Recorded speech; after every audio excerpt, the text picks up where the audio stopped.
We are back with the match preview for the Crystal Palace versus Manchester United match.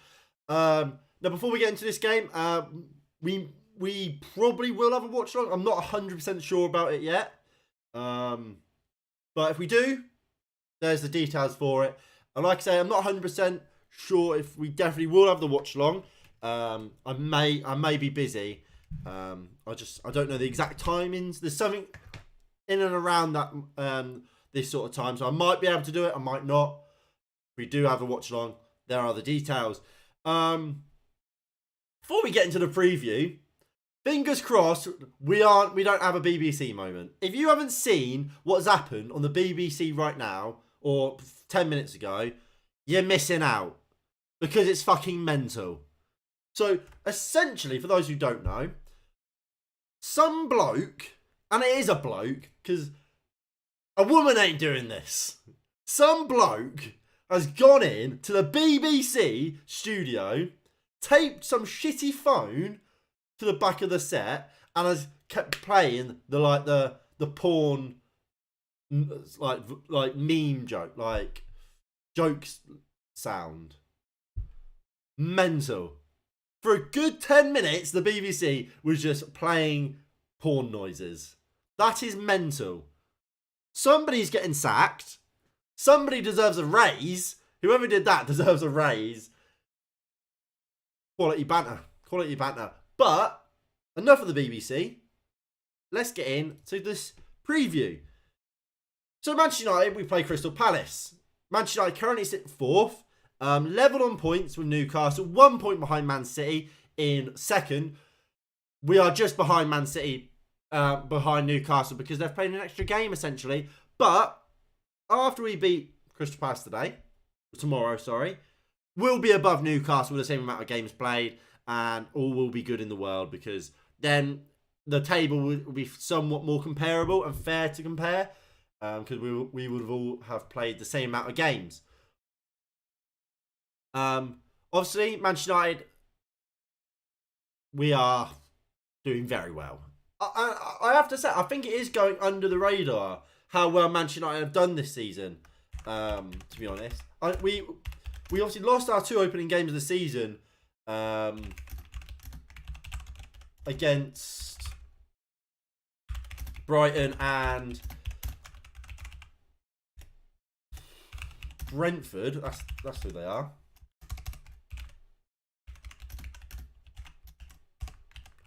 Sorry, let me just tweet out the stream. And we got a lot of criticism for that, and deservingly so. United weren't good enough at the start of this season. But we beat Liverpool, and we turned it on. We beat Leicester, we beat Arsenal, and we've been on a great run. We've won our last 10 Premier League home games. And like I said, it's gone. I feel like it's gone under the radar. We are 1 point off of Manchester City, who has been praised so much this season, and yet we just don't kind of get any sort of praise, or we just get kind of told we're rubbish, I suppose. Crystal Palace, they're all the way down in 12th. And from what I can gather, Crystal Palace fans are disappointed with their season and are getting increasingly frustrated with Patrick Vieira and his unwillingness to experiment and try something new. And the fact he is so stubborn with the current team and how they're currently playing. Players like Jordan Ayew continuously playing for Crystal Palace, and Crystal Palace fans are having enough. They're getting sick to death of it. That being said, 12th, is that the end of the world for a Crystal Palace? I don't know. If I'm a Crystal Palace fan, am I happy with 12th? I would say I probably would be, but I don't know what their kind of expectations are this season. But what I would certainly say is performance levels, I would say, should be better. And I would have liked to have seen them kicked on this season. But the same sort of thing that from what I can tell happened to Patrick Vieira at Nice has happened here at Crystal Palace. And that's just kind of, he came in and had an impact. And it took him up a level, But kicking on from that level is something he seems to struggle with. And I think that's what's kind of happening now.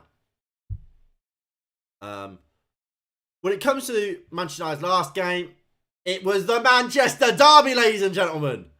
It was the Manchester Derby. And we took the 3 points. We took the W's. We are quality, aren't we? We are quality. And what can you say when you're a team as good as Manchester United, you've got a manager as good as Erik ten Hag, you're always going to pick up 3 points, and that's what we did. And it was a very, very good performance from Manchester United in the first start. I think it was a very similar performance to exactly how I said we should play it. First half was about staying in the game, not giving away anything to City. Martial played a big part in that, and I think you could see when he came off that we missed his presence up top, just holding the ball up, taking pressure away from the midfield and defence momentarily, and just kind of giving us a breather. We lost that in the second half, and that's obviously when Jack Grealish got his goal. But Grealish scored. We then went, right, let's get the changes on. Let's get the more attacking players on, and let's go for this game. And that's exactly how I said we should play it. And I'm really happy with the way we played it. And obviously it got us the result. Controversy obviously surrounds the win with Bruno Fernandes's goal. Should it have been offside? Yes. I'm a Manchester United fan. It should have been offside. There's no doubt in my mind it should have been offside. I said that during the watch along. I think it should have been offside. Do I care that it wasn't given offside? Obviously not. And this is, I don't get why more United fans aren't in this position as well. Should it have been disallowed? Yes, obviously. Why are United fans trying to say it wasn't? It shouldn't have been. Because it clearly should have been. That being said, who cares? Who cares that it should have been disallowed? It wasn't. We won. Gloat about it. Take the piss. Rub it in that we had a goal that should have been disallowed. Count that won us the Manchester Derby. That is my approach. That is what I think everyone else should be. Rub it in. Enjoy it. We don't so often this season we've sat it and said we've been fucked by VAR. We've been screwed by VAR. This time we've been helped by it. Accept it. Take it in. Take it in. Because it ain't going to happen again. We ain't going to get nice by VAR like that again. But I think if we're actually talking about what that game means, it means United should be going into this game expecting to win. If we can beat Man City, we've beaten Arsenal, and we have Arsenal on Sunday, so that's a big game. We have to be winning against Crystal Palace. We have to be performing, and that there's no excuse not to for me. Going into team news, obviously when it comes to Crystal Palace, it's only 2 players out for them. That's Joachim Andersen with a calf injury. Obviously a big player for Crystal Palace. They're starting centre-back alongside Marc Guéhi. And for me, probably their best centre-back. He is out with a calf injury. And James McArthur, who wouldn't have played anyway, in my opinion, is out with a groin injury. So I don't think that's a big deal for them. Their key player for me, and I think for most people, is Wilfried Zaha. He's a difference maker. He's a player that can get hold of the ball and create something out of nothing. I think he's a really top player. And we have to be at our best to control him. Obviously, a former Manchester United player as well. Didn't quite work out for Wilfried at Manchester United under David Moyes. But he's a good player. He often plays well against Manchester United. He always has a point to prove against us. He's a good player, Wilfried Zaha. And if you let him kind of run it, let him try and control the game and be an outlet for Crystal Palace, they will do well. And it's about stopping Zaha. You can stop a lot of what this Crystal Palace team are all about. Now, Crystal Palace, they will play a 4-2-3-1. I'm almost certain of it. Theoretically, they could go to a 3 at the back, but I think it will be a 4-2-3-1. Vincent Guaita will be in goal. It'll be a back 4 of probably Nathaniel Klein, Joel Ward as your 2 wing-backs or full-backs, with Marc Guéhi and probably James Tomkins as your 2 centre-backs. Doucouré and probably Jeffrey Schlupp as your midfield 2, with a front 4 of Eberezer Eze, Michael Olise, Wilfried Zaha and Jordan Ayew. It's a very good front 4. Jordan Ayew lets it down. I think if Odsonne Edouard was to be in there, that'd be a lot better. And I really just don't rate Jordan Ayew, and I'm surprised Edouard doesn't play over Ayew. But I think, like I say, you take out Ayew, you just look at that three of Elise, Eze, and Zaha. That is quality. That is so much technical ability in there. It's unreal. And I think it's a big game for Manchester United to try and kind of contain those, because if they get the ball, they will be dangerous for Crystal Palace. And it is, like I say, for me, about trying to stop them the best we can. When it comes to Manchester United, this is our team news. Obviously, like we said, we know Donny van der Beek is out. Martial obviously played the first half against Man City, was then subbed out. The reports are that he wasn't fully fit, but it was Martial's willing and wanting to play so much against Manchester City is why he started the game. And like I said, I think he had a very good half. And as Erik ten Hag said, he presses well. And you can see the drop-off when he came off against Manchester City in comparison to when he was on the pitch. And look, and it's nice for me to hear that, because I was saying that in the preview, in the Let's Talk after the game. I was saying that during the watch-along. A lot of people was kind of saying, well, I saw a lot of people saying, I'm happy he came off. He was rubbish. He was this, he was that. And I'm happy that I've kind of been vindicated with my opinion and what I was saying by the fact that Erik ten Hag has come out and said the exact same thing. So we don't know if Martial is fit or not. Obviously, we know that Wout Weghorst is in the building now. So if Martial is unfit and isn't able to play, he can quite easily step into the that number 9 role. If not, Marcus Rashford can move into there. Diego Dalot is a mystery. He has been in training. He was in training before the Manchester derby, but just wasn't fit enough to be in the squad. He is, like I say, he has been in training. Whether or not he is match fit, we don't know. And somewhat goes the same with Jadon Sancho. Again, he's been in training for a couple of weeks now, and hopefully he will be fit enough to be part of the squad. Whether or not he will start or not, I assume that he won't be ready to start. Simply because he hasn't been in matchday squads. We will see him slowly introduced, I'm sure, which means he won't start in this game. Whether or not he's, like I say, he's in the squad, he's on the bench, I don't know. And it'll be interesting to find out if he is. I would like him to be on the bench because I think he is a very good player, and it is a player that Manchester United would be better with than without.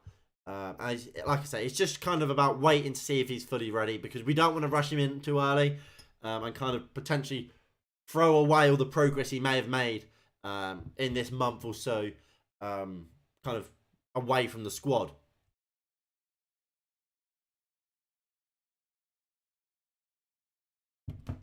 So this is a team I think Erik ten Hag will go with in today's games. David De Gea obviously keeps his place in goal. Tom Heaton's not going to play, is he? David De Gea is obviously going to play. So I don't think you even have to kind of consider that. That's an obvious point. Wan-Bissaka playing so well at the moment. I've always had a soft spot for Aaron Wan-Bissaka, and I'm so happy to see how well he's playing at the moment. He has been fantastic. And even if Diogo Dalot was fully fit, I think it's hard to argue that Aaron Wan-Bissaka should be dropped. And I mean that wholeheartedly. Wan-Bissaka deserves so much credit for the job he's done since Dalot got injured, and for working so hard to get himself in a position where I and a lot of other United fans think he's kind of undroppable at the moment. That performance against Man City was fantastic. The rest of the back four is kind of what we're used to seeing. Varane, Lisandro Martinez, and Luke Shaw. Luke Shaw's playing very, very well at left centre back, but he's a left back. Lisandro Martinez is our left centre back. And I think I would like to see us go back to that. That being said, if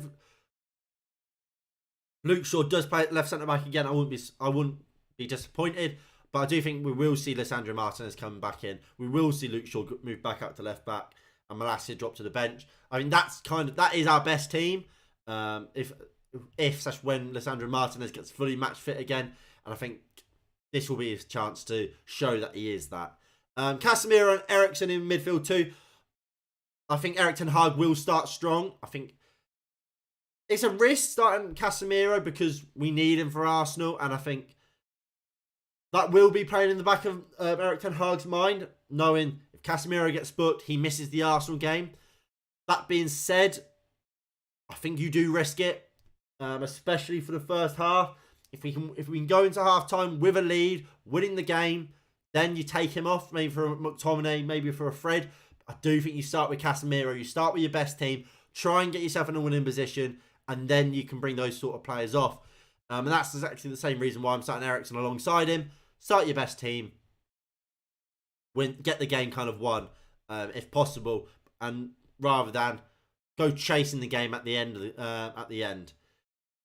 Front line, it's our best front line that's kind of available. I don't think Erik ten Hag will risk Anthony Martial if he's not fully fit. There's no need for him to risk it. We've got Weghorst in now, a player that Erik ten Hag is a strong admirer of. I think he suits how we're going to play, suits Erik ten Hag. Ten Hag loves a big striker. Look at Sebastian Haller. Look at, Haller at both Dortmund and Utrecht. He's had Kasper Dolberg. He likes a big physical striker. And I think he has that. And Anthony and Rashford, they played well. I wouldn't be opposed to Garnacho starting over potentially an Anthony. But I don't think he will. I think Anthony right now, the job he's doing is fantastic as that super sub, as that player you bring off the bench. And I'm happy for him to continue to do that. So I think he will start with that front line. I've gone for the exact same team and the same sort of rationale. Like I said, I wouldn't be completely opposed to starting a McTominay, to starting a Fred in there instead of Casemiro or an Eriksen. But like I said, I want to see us try and get this game won and then bring on a McTominay. The worst thing we can do is start McTominay instead of Casemiro, go 2-0 down, lose this game because we've started weak. I would rather play Casemiro in this game, him get booked, but we win this game and we go into Arsenal without Casemiro, but having beat Crystal Palace, than drop Casemiro because we're scared that he'll get booked, potentially risk losing the game to then go to Arsenal with Casemiro to still then potentially lose the game. For me, it's always about winning this game, win your easy games, and we'll see what happens in the more difficult big games. Because the way I kind of look at this sort of situation is, there is no guarantees we beat Arsenal anyway. We could have our best lineup. There's no guarantees we beat them. So why prioritise that game? Why risk losing a game which, while no game is a guarantee that we win or don't lose, if you was to have to say we are going to win one of them, which one is it? You're going to say Palace, obviously. So why risk losing that game by playing a weaker lineup to then to potentially still lose in the harder game anyway? So I would start our best lineup, and I think that does include Casemiro, that does include Eriksen, I think it does include Anthony Martial. If he is not fully fit and if he's not ready to play, then of course I wouldn't risk him. I do think, like I said before,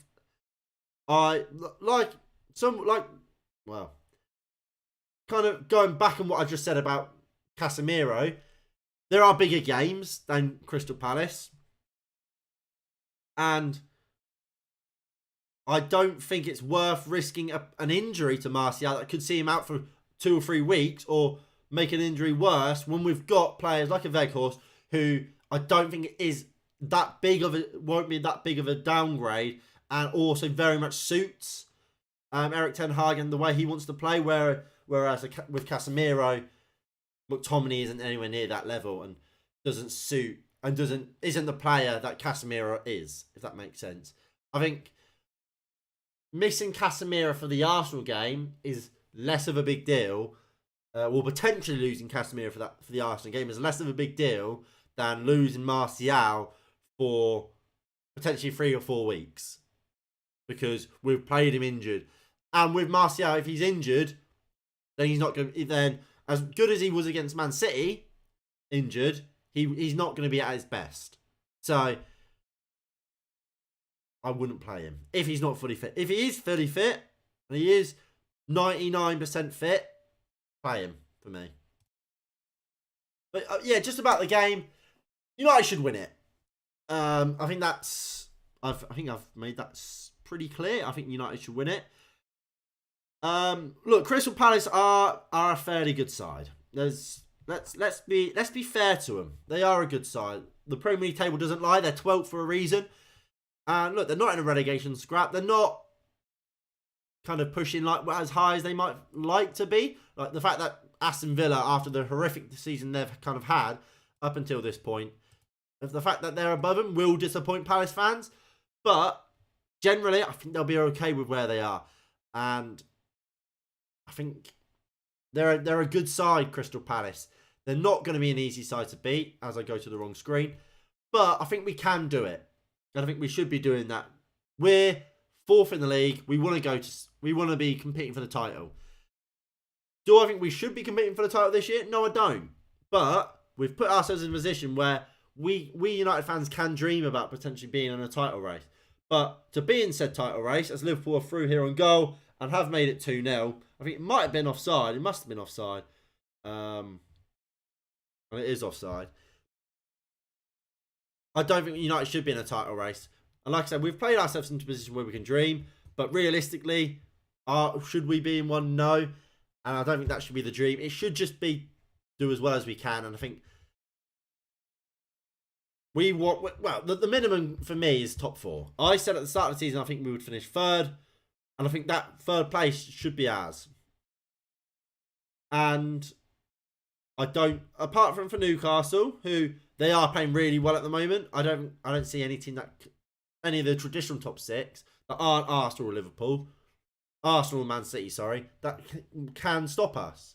It's in our hands.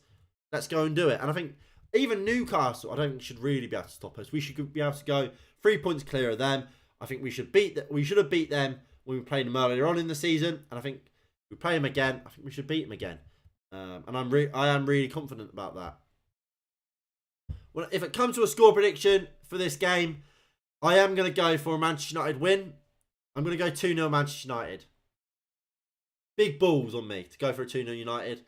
But I'm doing it. I'm doing it. But like I say, it is going to be a hard game. I just want to cover one thing, one bit of news about Manchester United before we end the preview. This isn't about the game, but it's about the ownership. Now, Manchester United, the Glazers are looking to sell. That's been kind of somewhat common knowledge for a while. However, we have got some news on a potential sale of the club.